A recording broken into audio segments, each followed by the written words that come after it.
Ain't no half stepping with Marcus J. We definitely glad that you hung in there with us.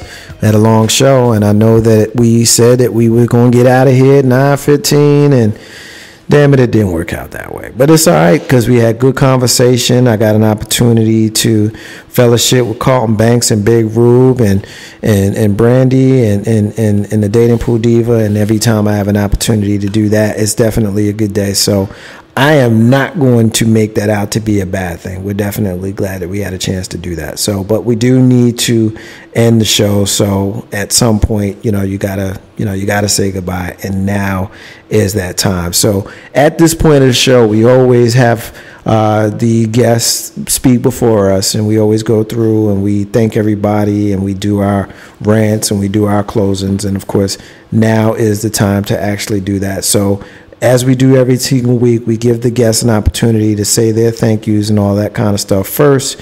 And Miss Brandy, I know that we didn't really get into how we close out the show, but if there's anybody that listened on the strength of you, you want to thank them, or if you have any final parting shots or anything that's on your mind that you want to get off your chest, now is the time to do that. So go ahead and say whatever it is you want to say. Happy birthday to me. Anyway, April is domestic abuse. I believe it's sexual abuse or domestic abuse awareness month, and I say that because I have been a victim of assault, so I try to make that known. Not so much that I have been, but make the fact that this is the month for awareness for it. I would like to shout out my social club, Everlasting Impressions. Be careful, motorcycle riders. It was getting warm, but now it's cold again, so I didn't ride tonight. But thank you for whoever's listening off the strength of me putting it out there on Facebook. And that's it. You be around the motorcycle? Go, girl. Get me a... Oh, we got to talk. I want to get on the back of that bike. Let me find out Brandy rides a motorcycle. Let me find out, Brandy, you a biker chick? Yeah, I have a... I can ride on the bike. What you got? What kind of motorcycle you ride? Gixxer, Suzuki 6. Let me find out. You all cute and stuff on your bike. Let me find out. You be riding that joint. You probably blew past me at least once, and I look up. It's not gay or anything. I just want to ride on the bike. Oh. Gay, but I wouldn't be able to support you on the back. I can barely touch the ground as it is. Oh my goodness! I mean, I got a friend of mine. No, two guys riding is gay. Yeah. Well, I mean, if that's how you roll, we're not going to endorse. People. If that's how you roll, that's how you roll. It's not necessarily gay. I'm sorry for that comment. Yeah, no, you ain't gotta be sorry. But if your homeboy rides a motorcycle and you ride with him, hey, do what you got to do. If y'all trying to go to the same place and you drunk and your car is over there and you need to get there, then whatever it is you got to do. I got a friend that rides, and so now I know two ladies that ride, and that's cool to me. There's one anytime, and I don't want to take too much time. I'll say this real quick. Anytime I see a lady that does something that's a traditionally male thing, I don't know. Big Rube can comment. That's just sexy as hell to me, y'all, for real. Whenever you're a sister, you ride a motorcycle, or you're a sister, you like football, and you can actually tell me that a touchdown is different than a home run. I mean, that's just sexy to me. Ain't no half step with Marcus J. Dating Pool Diva. I agree. It's time for you to say your final parting shots. What you got, sister? Well, I just wanted to reference again the Surviving the Hiatus. It's kind of like my brand. So I have a video on YouTube. You can check it out, Charisma Brown, and also an article on the Facebook Dating Pool group. You can see the article there, and just give me your feedback, your comments, and things of that sort. We're working on the next forum. I'll let you guys know pretty soon what date it will be, but we will have another forum coming up soon, so keep your eyes and ears open. Facebook me, Author Charisma. You can also hit me on my email, Miller_publishing@yahoo.com.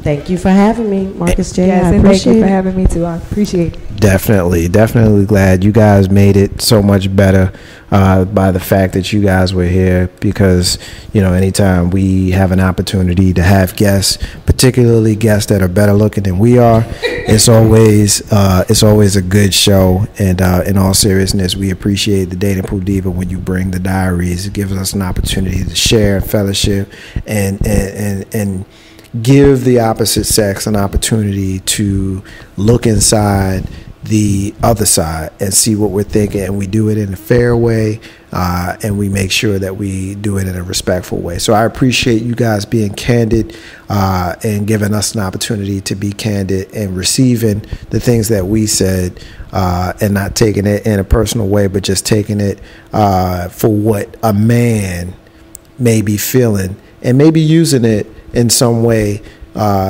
taking it back into your own relationship. So we appreciate that. Ain't no half stepping with Marcus J is happy and honored to take it to your man, Big Rube, for the smash. Big Rube, what you got? I'd like to say this is one of those times where my theme song, Treat 'Em Like They Want to Be Treated, comes into play. That's right. Go ahead, dance with them. See, people who respect good music. I appreciate that. Well, I'm pretty sure most people have heard, sometimes when we get a little money, we get a little ignorant. Sometimes we get a little money, we do some stupid stuff. And sometimes we get a little money, we just get drunk and really do stupid stuff. I'm pretty sure everybody heard today. No, it's not about Chris Brown. It's been a minute on Chris Brown. It's been like 3 weeks. So I'm hoping he can make a month. But no, this time, some people got arrested for a DUI this weekend. Of course, we heard Al Michaels, the sportscaster, got arrested.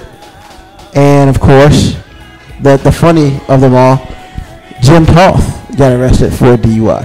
Now, most people probably, Jim Toth, who's Jim Toth? Jim Toth is the husband of Reese Witherspoon. Now, once again, I mentioned earlier, treat them like they want to be treated. Yeah, I would say that this goes into effect on this one. So, of course, Jim Toth gets pulled over because he's a little drunk. And apparently his wife's a little drunk, too. Nothing wrong with that. You know, well, except that you're driving a vehicle. I'm sorry, you got tons of money. Get yourself a cab or a limo or something. But that's beside the point. For those of you who don't know, he blew 1.139. A .139 basically means that you toe up from the flow up. And you can barely operate a bathroom, much less a car. So, got pulled over. And, Reese Witherspoon has this aura of being super nice and to some people super cute, and she would never do anything crazy. Well, that ended today, or ended Saturday. She decided that, as her husband was doing a breathalyzer test outside the car because they got pulled over, she decided to hang out the car and said she did not believe that police officer was a real police officer. Okay? She does a paparazzi. Now, paparazzi against police sirens and stuff, that's beautiful right there, but, this guy was real. And then, the cop was trying to be nice. Hey, sit down, or quote, sit on your butt and be quiet. I mean, when you deal with some drunk people, sometimes you got to be a little aggressive. It is what it is. Then, of course, do you know my name, she said. Here it comes. I'm going to flex the I'm a superstar muscle. Yeah. And the cop was like, nope, I don't need to know your name.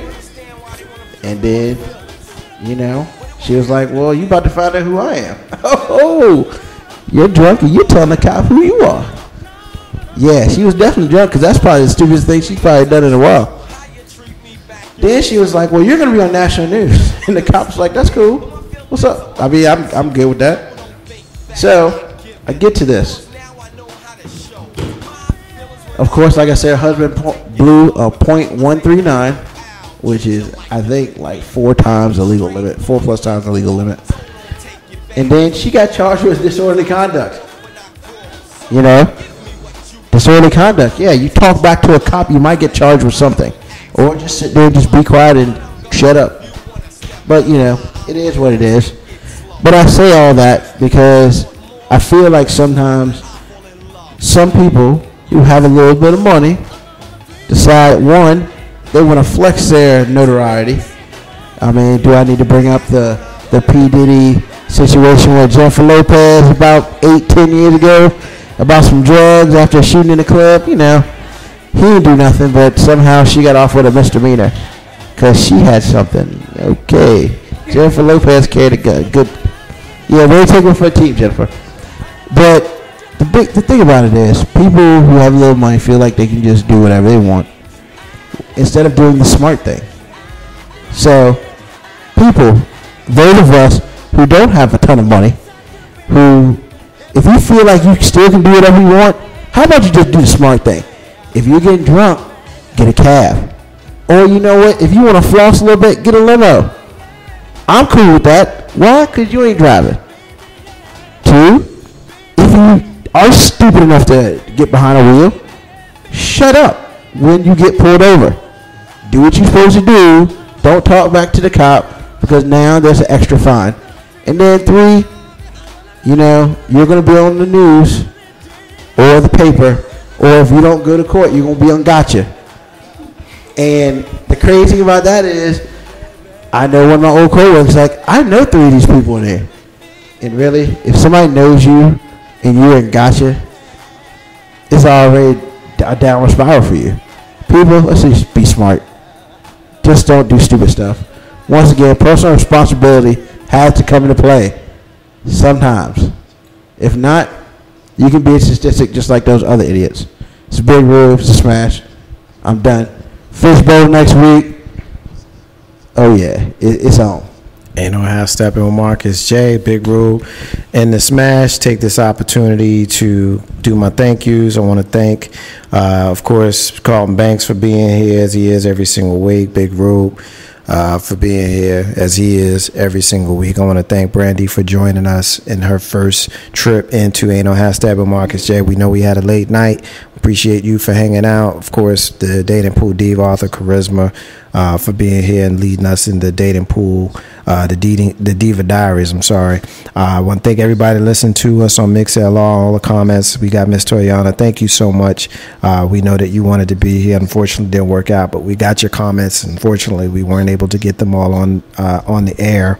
Hakeem, always listening to us, brother. We appreciate that. Said S.Y. Butler, author Desiree Monique. We had a new listener that was listening to us on MixLR as well. Unfortunately, the name is escaping me, but it'll come back to me here momentarily. We appreciate Nathan, I believe the name was, that was listening to us on MixLR. So once again, thank everybody for being part of the show.